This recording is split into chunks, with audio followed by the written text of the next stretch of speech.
Órale.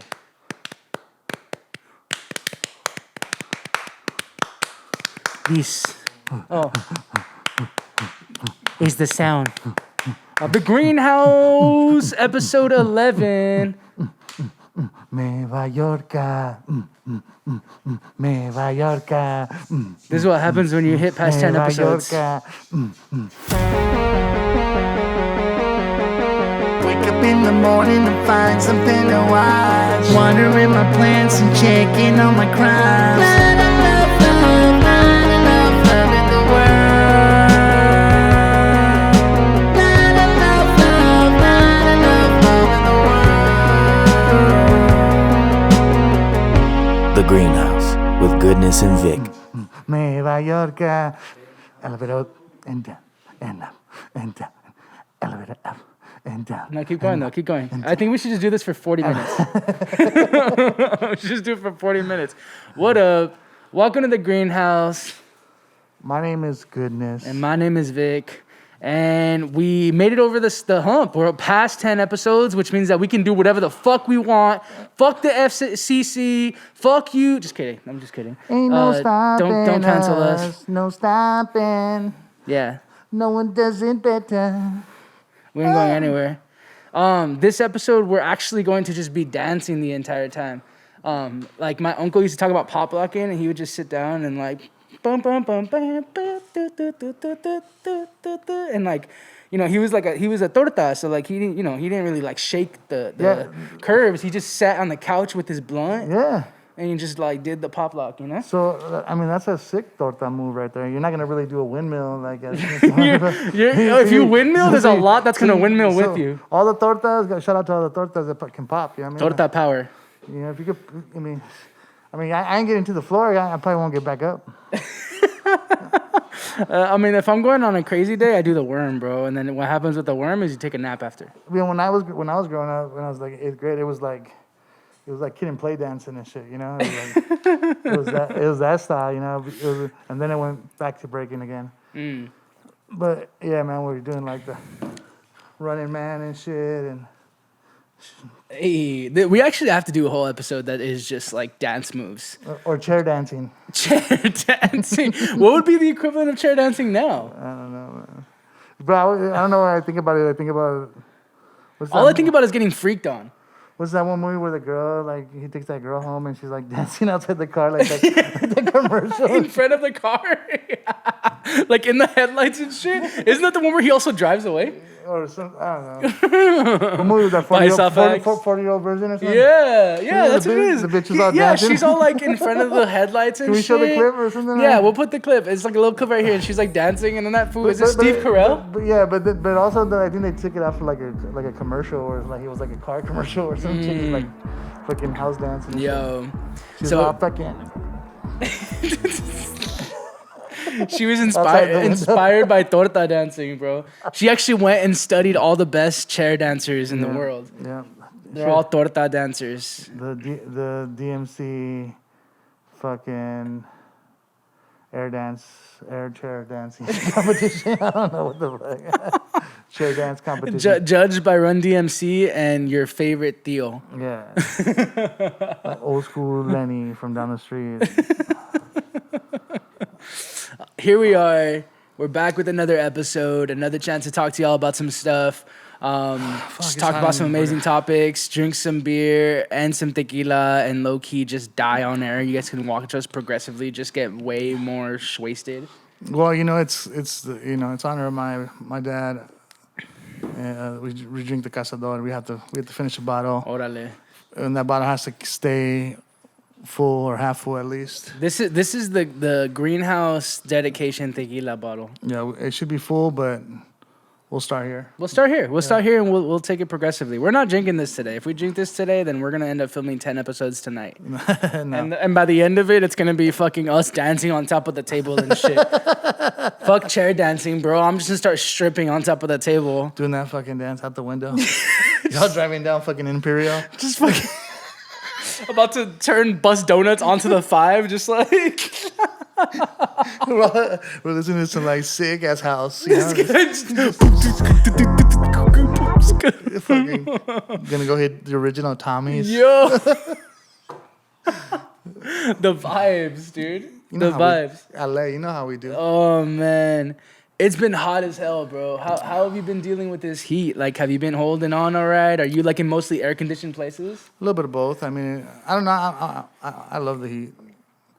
Yeah, but like this, I don't know. Maybe it's just mind. my spoiled ass lived in the Bay Area for like 10 don't mind years, the and the only time I would need an air I conditioner feel was like like once a year. I feel like the heat gives you like gives me energy. You know. What? Yeah. Really? Yeah. Man, Like I'm be doing the Bikram yoga shit. You know what I mean? Like. this fool. Wasn't Bikram like a violent abuser? Like Yeah. a sexual predator? Like yeah, like he said some shit like he said some wild shit like some girls would wish they'd pay millions of dollars for my nut, you know? Like he said some wild shit like that. Yo, this food literally said this dick ain't free in the most fancy way possible. Wow, did he like disappear or something? He probably dipped. I would dip too. You have all that money? Fuck it, just disappear. Fucking the dude that invented Bikram yoga, man. Everybody Nah, fuck that guy. Fuck that guy. That guy was an asshole. Bikram yeah, yoga is great. but all the instructors, they get like some kind of power trip if you ever been to that shit, you know. They're really kind of like, I keep saying like, but I fucking can't stand that. But yeah, fucking the trainers, the actual coaches, they're pretty intense. For Bro. Bikram trainers? Oh fuck yeah! I feel that's the intense. case with yoga instructors in general. Oh though. my god, dude! They're awesome people, man. Right. To get up every morning and do that, you know what I mean? Yeah. It takes a type of person, you know. Yeah, that's a good point. But man, you have to be a little bit different, I would say. For lack of another term, Yeah, you you have to be a gotta little have different. respect. I mean, you gotta have respect, but And but patience, you gotta understand. bro. You gotta understand. Patience. There's some people that are like militant about it. Oh yeah, 100%. And they'll be like, "Yo, I told you no, man." They'll be like, "Get in your face." And shit. Yeah. No, do it. And then they're just pushing you because you're a bitch, you know? Well, At and the end of the day, it's a but- good way to learn. It's a good Yeah. way to jump into it, right? I mean, any practice is about discipline, right? End of story. Like that's just how that goes, especially with something like yoga where it's mindful practice, right? Which is about clearing your mind and being able to pay attention to your body. Yeah, exactly. And then like not panic. How panicking is what makes everything go the wrong way. Right? Yeah, and how that's toxic for your body basically. Yeah, it's like you have to stay cool, relax. I know it's just hot. Cool, calm and collected. And you gotta fucking make sure, but there's still punches coming, so it's not over yet. You gotta like focus, son, breathe, do all you can do to make sure that you stay alive for another second. You know what I mean? I love that shit. I've been hot, bro. I've been hot as shit. Do you have air conditioning? No. Let me see. Well, No. dig, of course. Dig is fucking No. dig. Like I have 3 fans pointed at me. The other day, my dog looked at me and panted at me and just growled at me, and I put a fan in front of her, and she shut up. And I was like, "You're hot too, bro." Boom, little baby fan in front of her, and she's literally just chilling like this. you're just always chafed. Yo, powder, bro, powder. You know what goes during heat waves? Fans, little mini air conditionings, and baby powder. I don't use. I'm not a baby powder guy. I don't use baby powder. What? Like, You just? I've chafe? never You fucking. just all natural. I just fucking chafe it, bro. I'm fucking. That's how much of a fucking man I am. Hey, if I'm gonna chafe, I'm gonna chafe. You know what I mean? Fuck it. You know what I mean? That makes one of us, bro. I am a woman. I don't like having that. I don't like having chemicals in my balls for some reason. I just don't. It's just not. I don't think my chemicals and my balls go together. You know. I don't know why I thought of My Chemical Romance. I have no idea why that's the first thing that came to my head. So that was awesome. So you welcome to the greenhouse. Welcome to the greenhouse. We're fucking doing some stupid shit As here. always. And As we were talking about this, the Lakers are in the playoffs. The fucking Los Angeles Lakers. So this will be aired later, but fucking, how about that Kobe Day Laker win right there, man? Yeah, man. R.I. fucking P. Did you see when the score was fucking 21-8? I mean 24-8. That was fucking ridiculous. I was like, It felt like fate.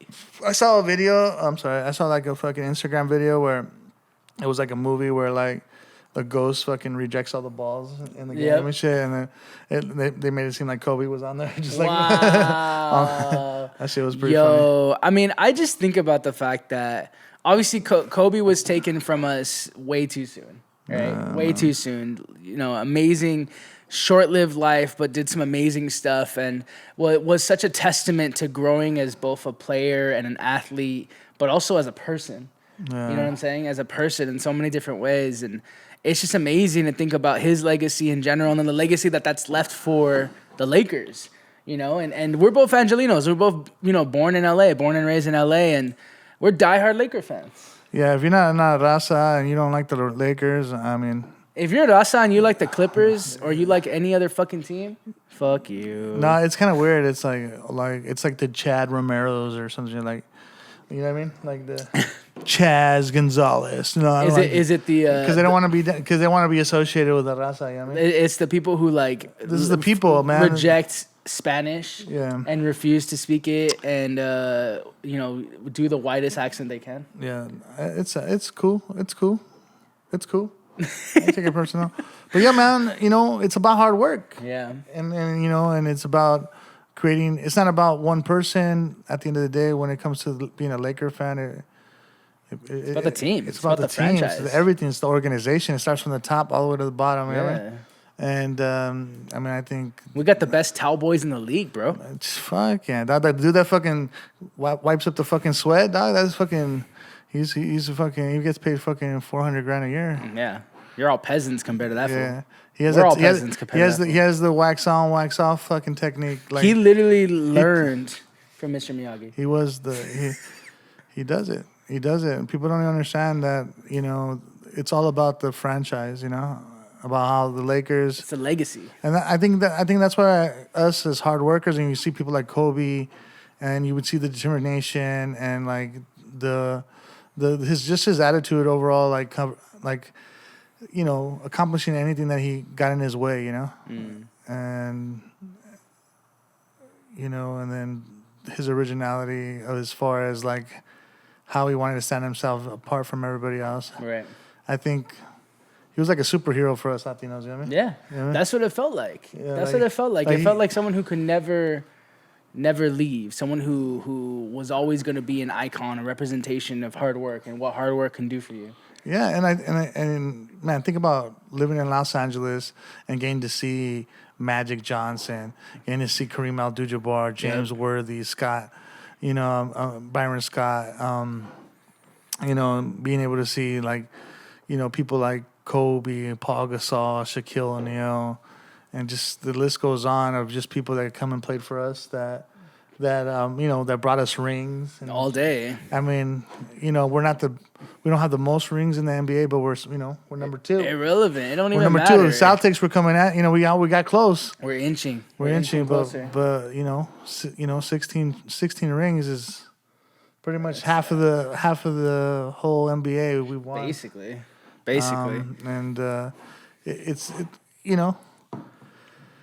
Lakers, man, fucking Lakers. So and then it's a people's team too, It is, and that's what I was actually getting to. Is I think the Lakers, in addition to just being an amazing NBA franchise, have such a cultural impact with Latinos, and I think there's a lot of different reasons for that. But what do you think might be one of the biggest reasons that Mexicans love basketball, or even just the Lakers specifically, or even Kobe specifically? Well, just think about it, man. It's like, it's like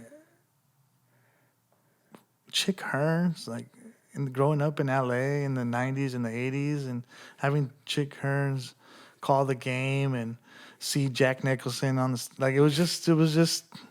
I don't know, man. It's like something that was escapism. Yeah.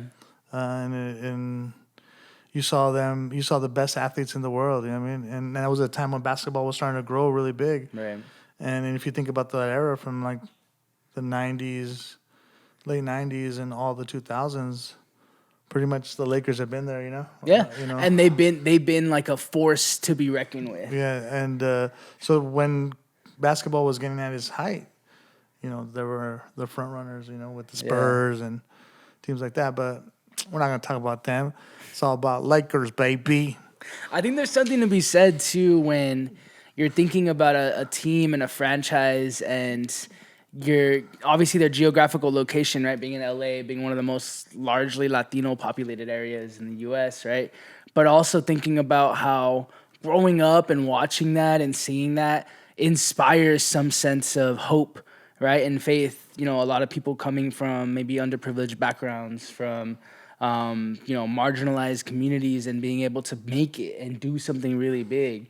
Granted, you don't see a lot of Mexicans in basketball because we're generally pretty short. But There's a couple. There's a couple, yeah. But in general, I think at the end of the day, it's like being able to see this athleticism that you think is so beyond human. It feels supernatural. It feels like a superhero growing up. Right? Like thinking about the fact of how amazing of a player Kobe was, how him and Shaq were literally like Batman and Robin, right? It was like your idols, your heroes. If someone would have asked me as a kid, what was your favorite superhero? I probably would have said Kobe and Shaq. Right.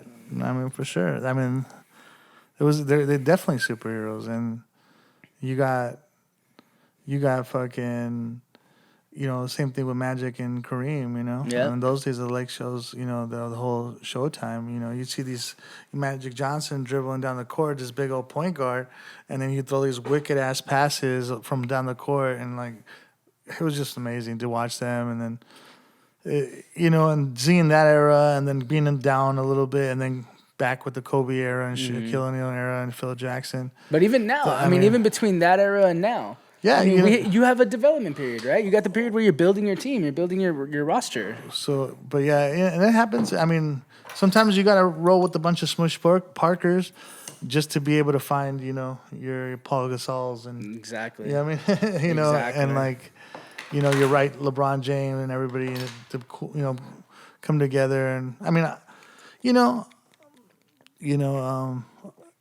LeBron James was in the game when Kobe was in the game, so like. I'm kind of like, it's kind of hard for me to like, be so LeBron James because I was still like looking up to Kobe Bryant. In a sense, I think people were more so relieved that there was another chance for the Lakers to start winning again, more so than it was this is a replacement for Kobe. Exactly. No, exactly. It's hard for me to like get away from that. Yeah, because how much did we hate LeBron? People gave LeBron a lot of shit. Well, bro. LeBron's badass. I'm not gonna take it away from him. That fucker's a different kind of person, So. Oh man, and a fucking different type of player. I mean, there's very few players LeBron. that you see who work their ass off like that. Yeah, 100%. But I think it's one of those things where, as a Laker fan, right, you grow up just not liking certain players like Allen Iverson. Like you can respect them, but that's competition. Nah, but yeah. You gotta give respect where it's given, Yep. where it needs to be given, and yeah, man, it's awesome growing up in LA, being a Laker fan and going other places and see, and talking basketball, and they can't say nothing, even like people in local areas, they can't say nothing. I mean, they gotta give it up to the Lakers. Like there's no arguments. What are the arguments, bro? We've had the baddest and the best. Right. The fucking logo played for us. What the fuck, dude? Come on, dude. Like there's no doubt. You know what I mean? Like, come on, get the fuck out of here. Right? I mean, like, who the fucking best is? You know what I mean? Literally. You know what I mean? It is in history. What I was thinking about this earlier when we were kind of talking about this and trying to think about kind of the cultural relevance and significance that I've had, like sport that, well, most specifically the Lakers, but the sport in general has had on me and my family, and thinking about growing up and having parties for the finals, and doing that stuff, similar to kind of how you would do for baseball, I guess. But there was always something different about my family's love and appeal for the NBA than it would be for MLB or whatever. When 99, 90, was it 99, 2000, 2001, that era, where were you? I was a baby. I mean, I wasn't a baby. I was 7, 8 years old. So do you remember that? I remember it though, because we watched so much basketball in my home. So it was like everyone I grew up around were major Laker fans. My uncle, who I looked up to and hung out with all the time, massive Laker fans. I mean, thinking about the dynasty that we had, the dynasty that we had. Thinking about that Fisher swisher that I'll never forget, that monumental 0.4 second shot. You know what I mean? Things like that have really kind of defined sports for me in general, Yeah, and at that time when you were 8, let's put it this way, bro. when this dude was 8 years old, we were at like, fucking Fridays West Covina or Nationals West Covina, like having drinks, getting all fucking wasted, and watching the Laker game and like cheering in the fucking bar. Amazing. You know what I mean? You were just 8 years old. All fucking, I can't even believe that, dog. Eating fucking cornflakes. I was a torta, bro. I ate Fruit Loops. Eating a bowl of Fruit Loops. A big old bowl, and then just drinking all the milk, and then putting more milk in true torta fashion. Damn, bro. That's crazy. I remember it. I actually remember it, We were at like Florentine Garden. I was kidding. This guy. We were like parking lot pimping at fucking Mi Hacienda. Wow. While you were 8 years old. or what was the Peppers? Wow, you're really throwing it back to the local haunts. Peppers. What was it? Peppers, and then after that it was what was it? Hey, do you remember the Hop? Oh yeah. Trust me, I know the Hop. I mean, I'm a little young for the Hop. I was about to say, I'm like, that was Cougar Central from what I understood. But I know the Hop. They used to have like Zapp and Roger there. Yeah, it was dope. It was a fucking sick ass club. That was the spot that my family went to. The Hop was this nightclub in City of Industry, right off the 60.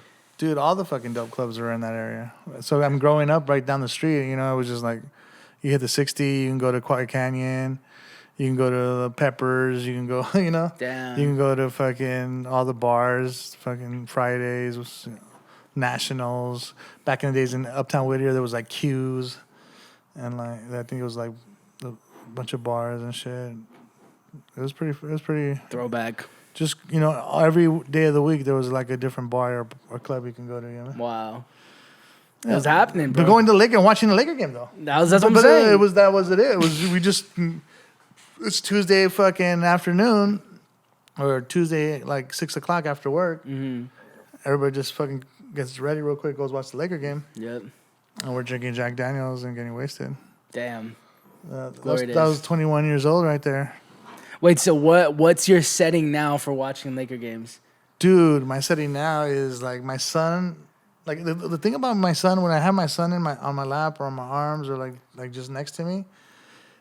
This is gonna sound really, really sad, or kind of like fucking cheesy. But just I feel comfortable. Emo. I feel comfortable and I fall asleep, bro. Damn. I could be watching the most exciting movie, but as soon as he like gets next to me, like I just go to sleep.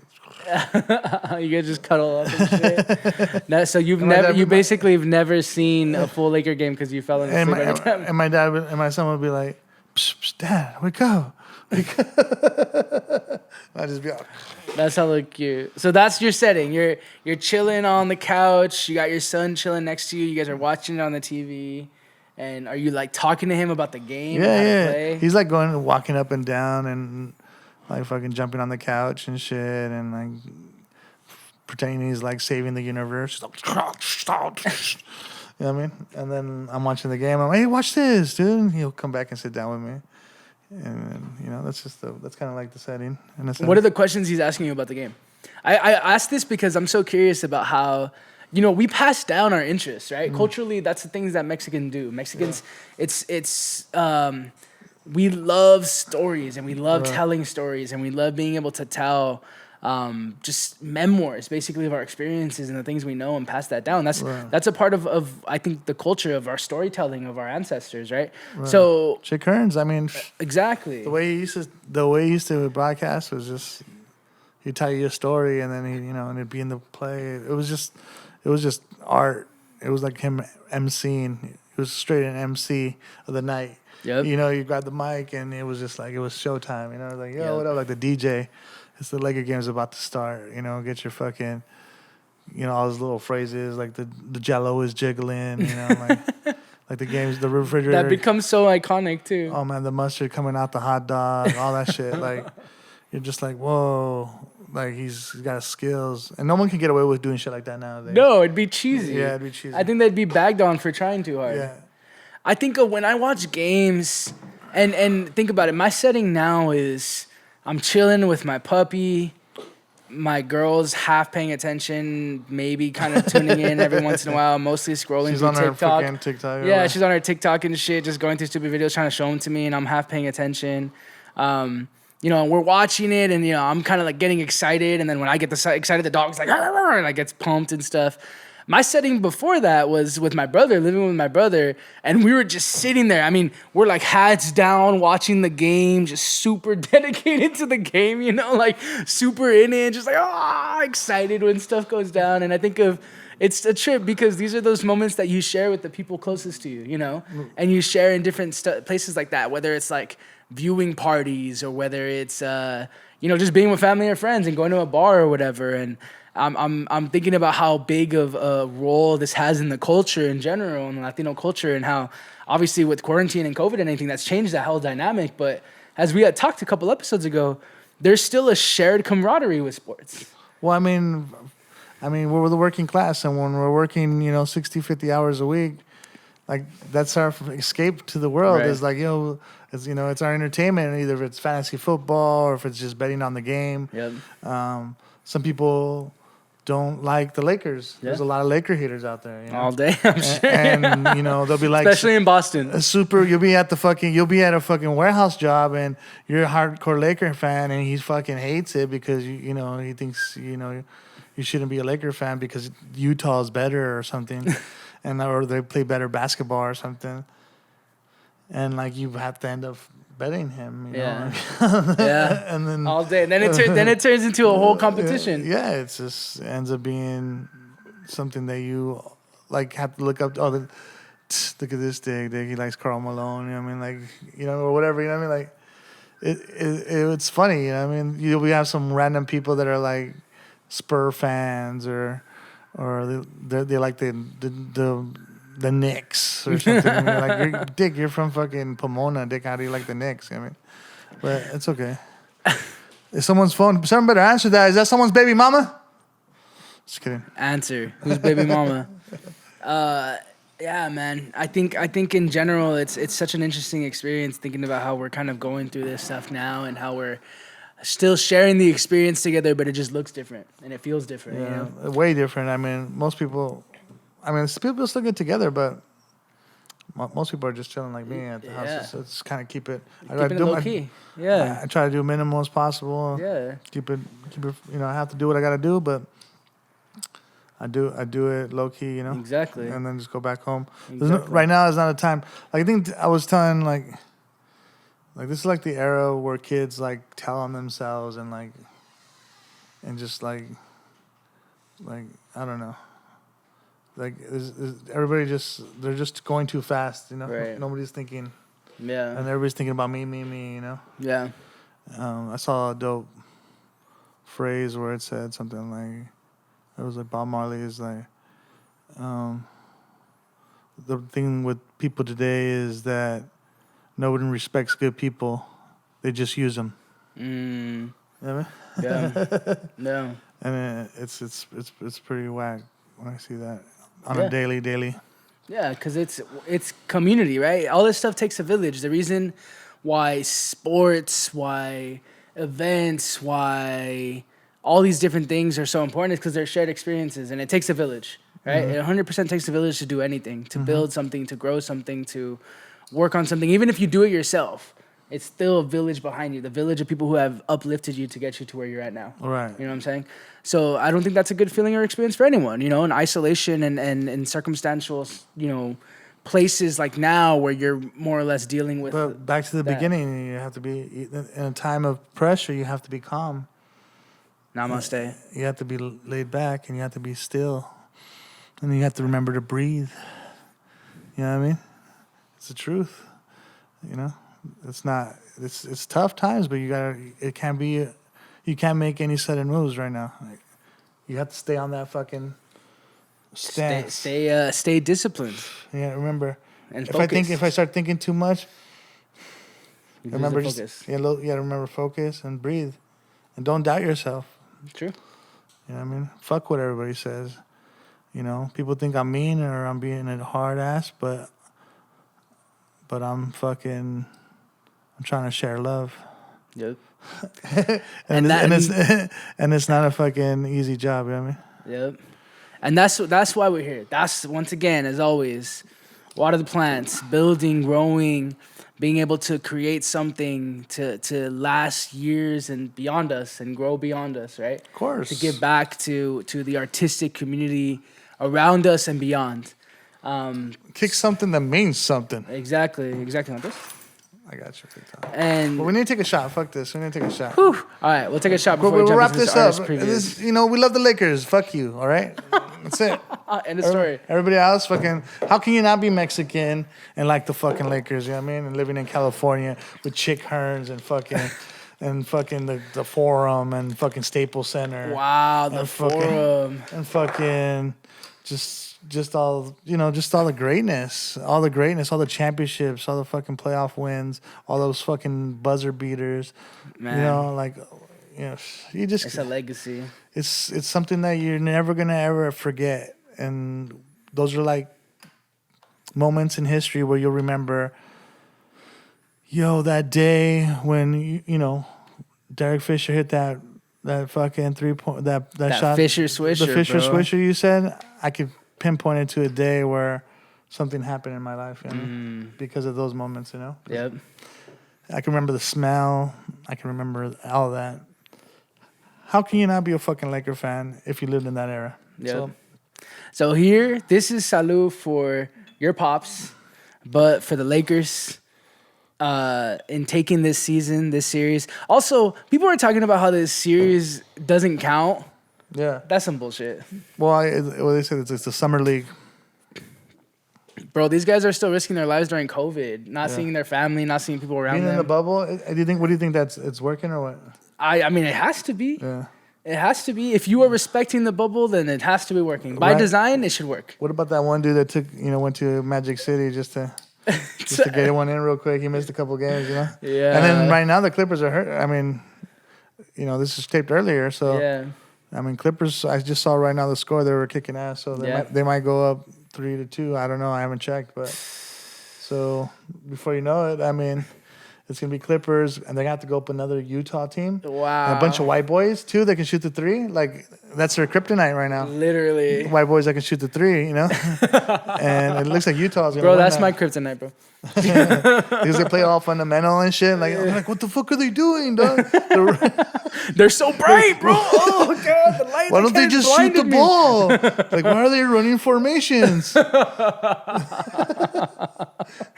Just alley-oop that shit. Jesus Christ. So who knows what will be? We got a couple of games going on this weekend for the Lakers. Clippers are playing now. Once again, this is recorded earlier, so you'll see this on Friday. Right. But we're gonna fucking take it, bro. We're gonna Lakers, take it. to the Lakers, To bro. the Lakers, salud. Oh, chingada madre. 2020 Lakers, let's go. Órale, salud, 2020 Lakers. Salud. Summer League. I still don't know why we do this. Because it's good. Yeah, it is good. Because it's good for your fucking... For your spleen. What is that? You never been like, oh, he punched me in the spleen. Is that like lit or like... What? No. You just aged yourself, bro. It's all good, bro. He's like, it's like lit. It's like Hey, getting I used to lit. say shit like, let's go scam.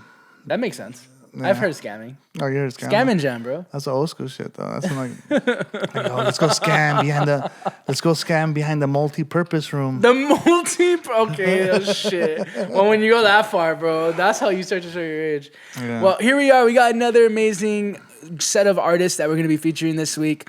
And some artists who we've actually got a chance to talk to before. Right. And got a chance to highlight, but this time we're going to be showing them in a different vein. So on Tuesday, Lights on. we got a Shot in the Dark with Ky-enie Lights King on. doing Lights On. Lights on for me. Oh my Beautiful God. ballad. Dude, man. We got John Lennon like reincarnation. Dead ass, this guy's And- like the world music John Lennon. This guy's amazing, bro. Like he's an amazing songwriter, and Prolific. it's just an honor to work with him. And he reps. This is one of his original tracks, and he's actually going to be dropping on his album coming soon. Yep. via Which Water you're the working on, Plants. right? You're helping produce on. We're here, right here in the stew. Yep.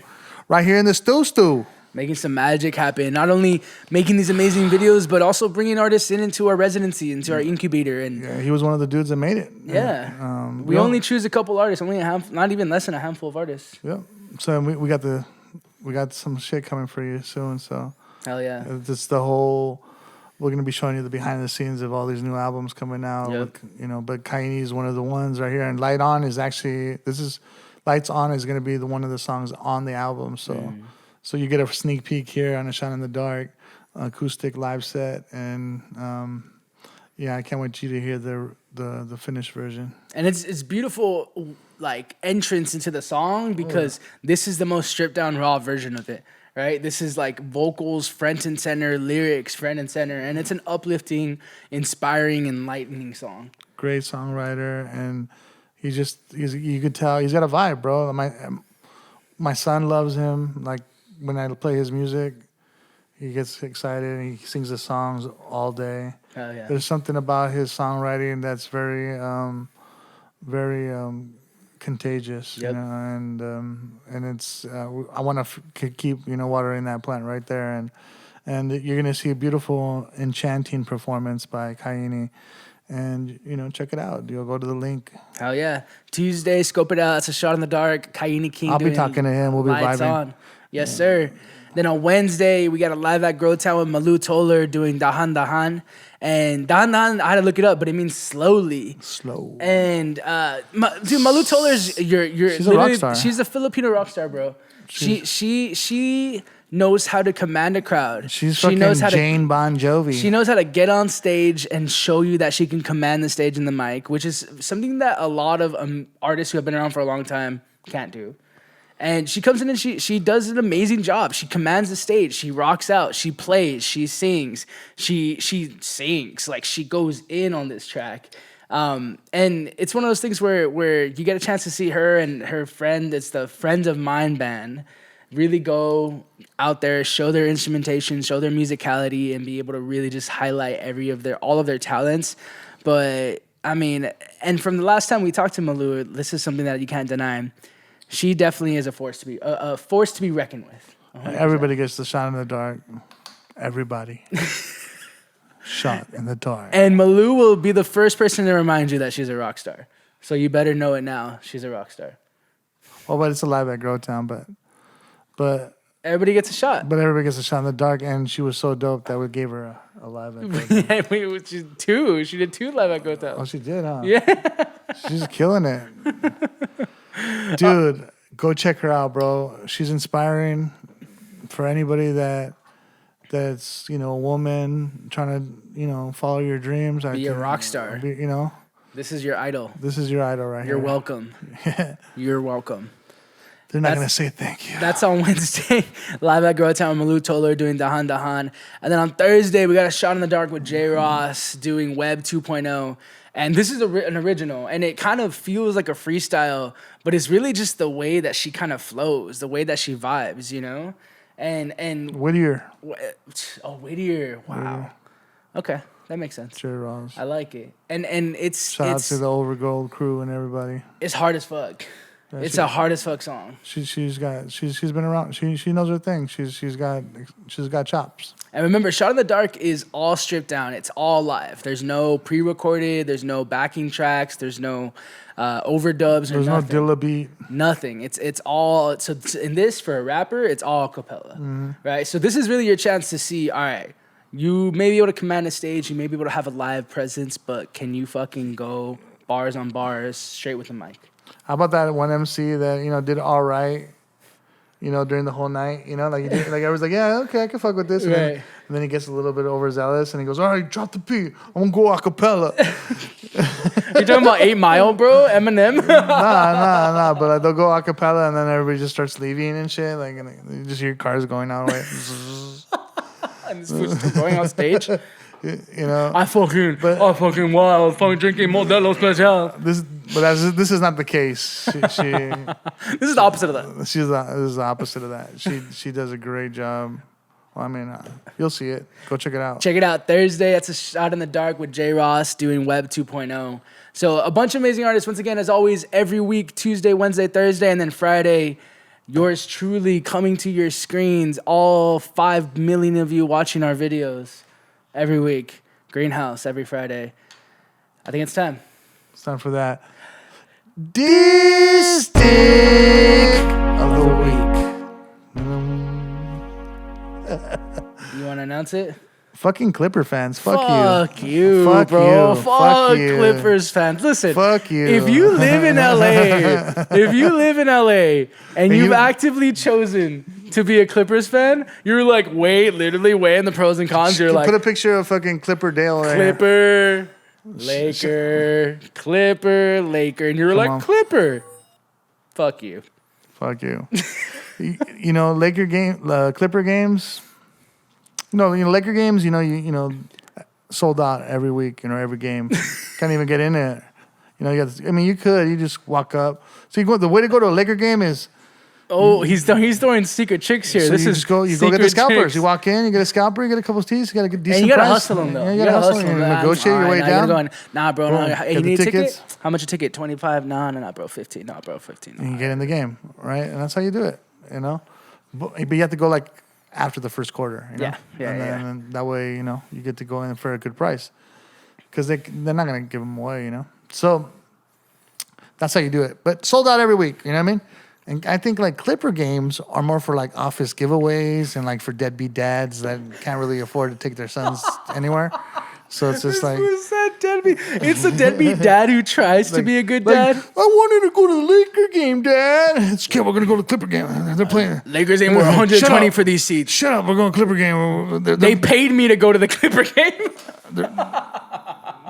They're playing, you know, they're playing against Kyrie Irving right now. Just watch that game. You know.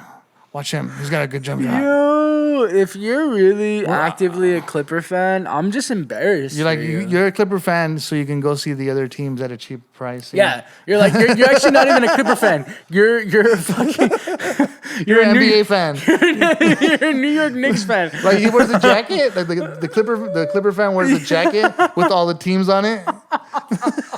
The 2020 NBA League ones. The starter one with all the teams on it. It's like, so how long have you been a fan of the Clippers? Actually, I just go to the Clippers games because they're cheaper to watch all the other teams. Because I like play. to see Golden State when they play against Golden State. I just really love Steph Curry. That's how you go to Angel games. Like only go to Angel games to see American League teams that you want to see. You know. Yeah, you know the only maybe the Yankees or whatever. The Athletics. I respect the Athletics. Oh yeah, I mean Oakland, O-Town. Yeah, I know. So you lived out there. So how was it? Did you ever get to go to any Raider games? Yes. Oh, bro, I chilled with the Black Hole. It was great. Okay, well, fuck you, Clipper fans. End of story. Listen, it's all fine and dandy. You can do almost anything in this world. You could be a shit person, be really mean, maybe just be unforgiving, and you might get away. You might get a pass. But being a Clipper fan, yeah, nah. Yeah, you might like. Do you might be horrible things. You might do horrible things in life and not go to church on Sundays. But don't be a Clipper fan. Just don't do that to yourself. Just don't do it to yourself. As two diehard Lakers fans, you're always welcome. Yeah. Just don't ever tell us you were a Clipper fan. Nah, it's okay, bro. Like, I mean, I don't know. Is the curse really over? To be continued. On next episode. We'll let you know. Thank you all. Well, you got something else? No, that's it. I'm good. I mean, hey, man, Clipper fans, I'm sorry, bro. You're whack.